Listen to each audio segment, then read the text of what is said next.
Get ready for another wild ride through Reddit. Today we're exploring r/malicious compliance with 6 absolutely incredible stories.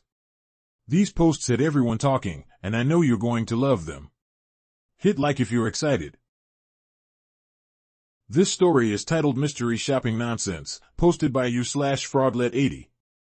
Years ago when I worked at a major chain convenience store, we had mystery shoppers hired by corporate that would come in and secretly evaluate the store. Employees' pay depended on these evals. I worked an overnight shift, 10 p.m. to 6 a.m., alone. That's important because the mystery shopper eval list included asinine things like hot fresh coffee, roller grill full, etc. Not having them would cause you to be docked points, and thus not get raises. Now, if you ever worked this kind of job, you know that it's just silly during those hours of the night. When there are few customers, the idea is to balance availability against waste. But after 2 rounds of my day, coworkers getting raises, and I didn't. Because per store policy I didn't make extra coffee or roller grill items during the night, I spoke to my boss about it. I understand that this is corporate policy. And I also understand that our store policy is to not do this at night. What can I do as a night shift worker to get a better evaluation?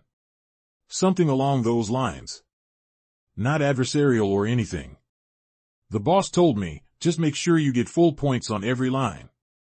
That is your only job, and handed me another eval list to study. Okay, cue malicious compliance.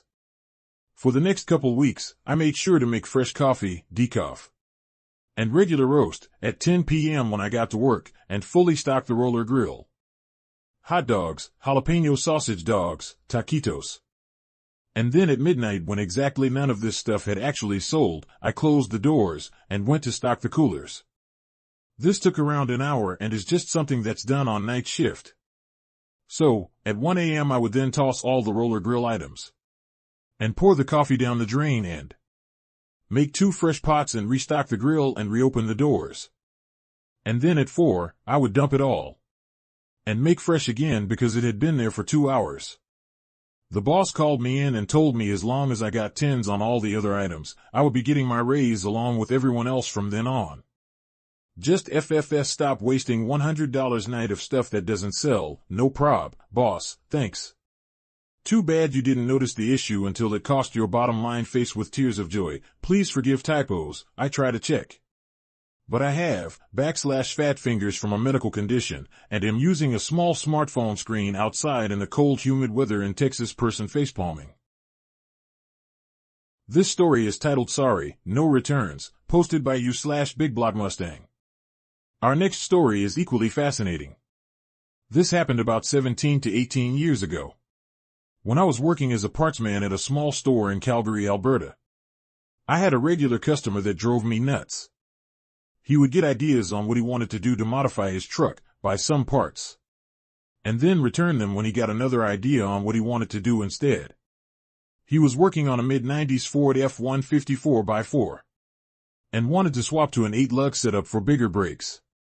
I've done this swap on my own truck and knew what he needed and offered advice on what he would need to do.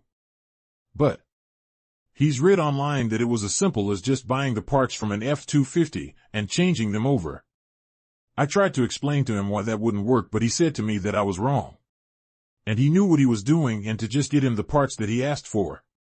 By this time I was just okay, fine. And wrote on the invoice that parts removed from the original wrapping are unreturnable. He took his parts and tried to install them on his truck. And what do you know, they don't fit.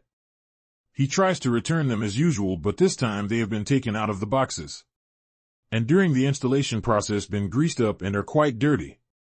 We told him that there are no returns, and that he signed the paperwork when he got them. Wow, did he complain, saying that he buys all of his parts with us and spends hundreds of dollars at our store. That is true, but after all his returns he only spent about $370 in total at the store. It sure was nice not to have him as a customer after this. This story is titled Holly Jolly Malicious Compliance, posted by u/CA2AK2AR. This next story will blow your mind. Perhaps 8 years ago, we went to NYC to watch the lighting of the Christmas tree at Rockefeller Center. We were all being corralled along the sidewalk, and the only way you could see what was happening was on these big screens. I tried to walk into one particular corral, and was told I couldn't bring my backpack with me. There were tons of people there carrying shopping bags. So I asked if I could just carry it by my side in the same way. Nope. Cue malicious compliance idea. There was a store right next to the corral that sounds like Santana Free Public. So I popped in and found a nice, but generic sweater I knew I would be able to use someday. I asked for the biggest bag possible for what was a relatively small piece of clothing.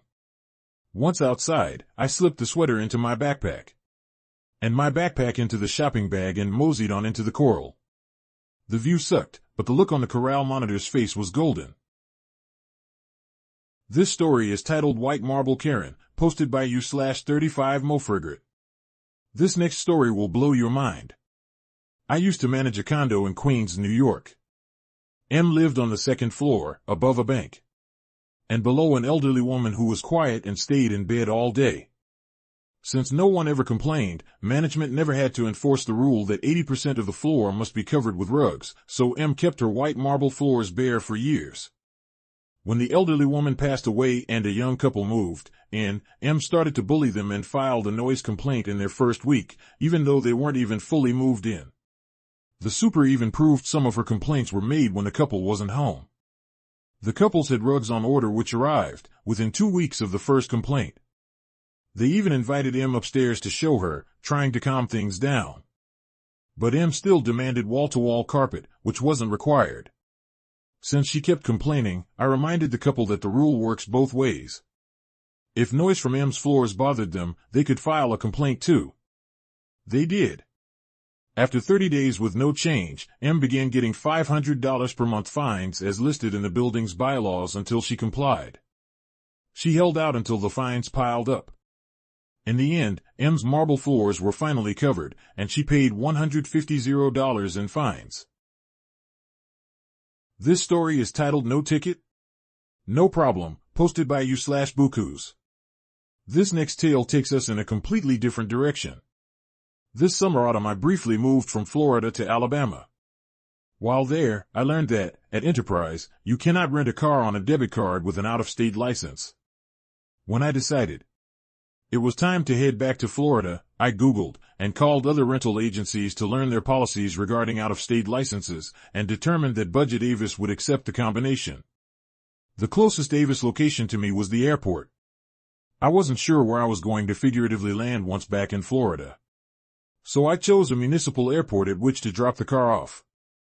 Picking it up, however, was a tight timeline. Pick it up at 8 a.m., meet the movers who quoted me, sometime between 8 and 9 a.m., get that thrown into storage, meet with the leasing office to sign final paperwork, etc., etc., etc. I get to the airport, walk up to the counter, and the woman asks me for my outgoing flight information from drop-off. I told her I didn't have an outgoing flight, and she told me that to rent and return to an airport on a debit card, regardless of state ID, they require flight information to rent a car, and she's so sorry but maybe the local enterprise can assist. At this point, I'm over the world.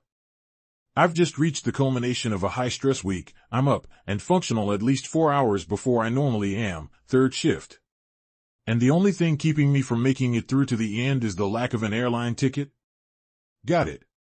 I wander over to a seat, look up the cheapest flight out of the Florida airport I can find, book it, and take my information back up to the counter.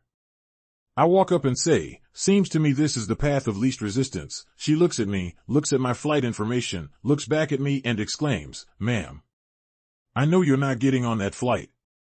I just look at her. Finally, she goes, "I'll do it for you this time." But we're not supposed to. As soon as I got in the car I canceled the flight. They refunded half. I consider that $45 a convenience fee. This story is titled Made Up Policy by the Store Managers, posted by you/DangerousOrdinary11. And now for our final story of today. So, I work a pretty cozy teleco job. I've been there for 2 years. And they have only tried to pull this policy stuff a few times. Below is 2 examples. So, it's common courtesy that an employee gives their manager notice if they are sick.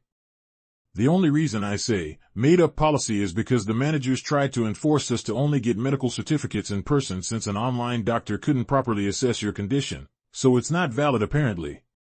They received a bunch of pushback and that rule silently just stopped being enforced. With notice my managers say that a text is not enough, and that I have to call even if they see the text.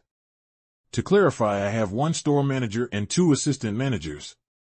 So, my body clock forces me to wake up just before 6 a.m., still have gastro pains. And I call straight away, then again, and again.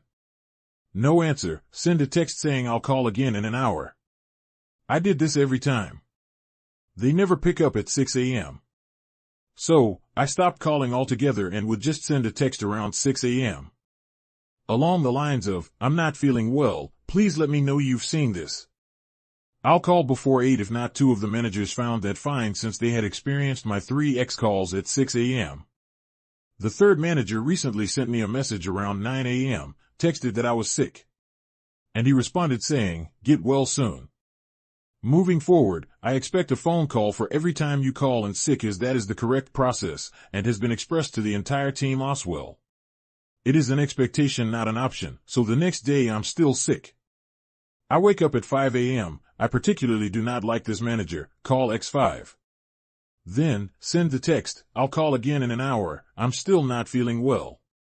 Call again in an hour. No answer, go to call again. He sends a text, "Okay, hope you feel better, power trip shut down, yawning face."